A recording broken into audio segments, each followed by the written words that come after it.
Hey, what's going on? This is Sarah Lee Day, and you're watching another episode of Dubsado Tidbits, the things you need to know about Dubsado delivered in bite-sized pieces.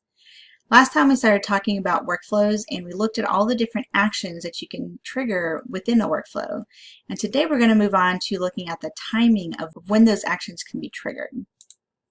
So you can see here, the when, we have relative or fixed. Fixed is just going to be a very specific date and time. You can come in here and pick all the way down to 5-minute increments, whatever time and date that you want an action to run. Or most of the time you're probably going to use relative. And there's lots of different timings that you can set for relative, just depending on how you want things to run and when you want them to run. So let's take a look at the options here. For relative, you're going to choose a number of hours, days, weeks, or years. For whatever reason, whenever you set this up as 0 days, it runs a little bit quicker than 0 hours. It doesn't really make sense to me, but apparently that's how it's set up. So if you want things to trigger immediately, you would do 0 days. And then these are all the different options as far as the timing of what we're going to be looking for to trigger that action. Timing of 0 days after what?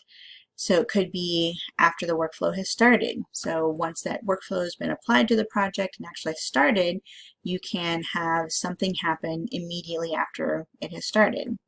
It could be before the project start date. So when you're setting up your project, if you have a specific start date, then you can trigger workflow actions to occur a certain number of days, hours, weeks, whatever, before that start date. Same thing with after the project start date. If you have something that you want to run after your project is started, you can set that up after the start date. You can also do on the other end of things before or after the project end date. So if there's something you want to send or do or have the workflow do before or after the project end date, you can set that up here. After form is completed, so you can actually send, say, a questionnaire or a proposal to your clients, and you can have the workflow perform an action as soon as that form has been completed. So that's really helpful if you have certain things that you want to happen, but you don't want them to happen unless or until that form has actually been completed by the client.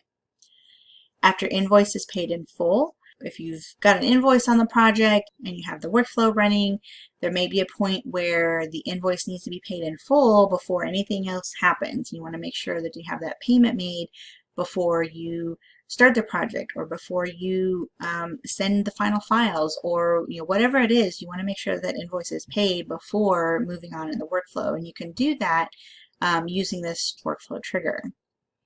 After contract is signed by client, so again, kind of similar to after invoice being paid, you don't want to do any work until that contract is signed. So you want to make sure that this workflow is set up to hold off on any actions until after the contract is signed. And you can set that up here.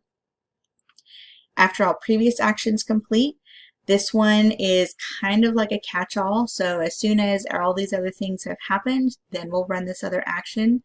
You want to be careful with that though, because if you have any actions ahead of this, then all of those actions will have to be completed before this action will run. And that includes any to-do reminders that you've set up. You want to make sure that if you have those as tasks, that you have actually checked them off as being completed, so that the rest of the workflow will run if you have this item set up as a trigger.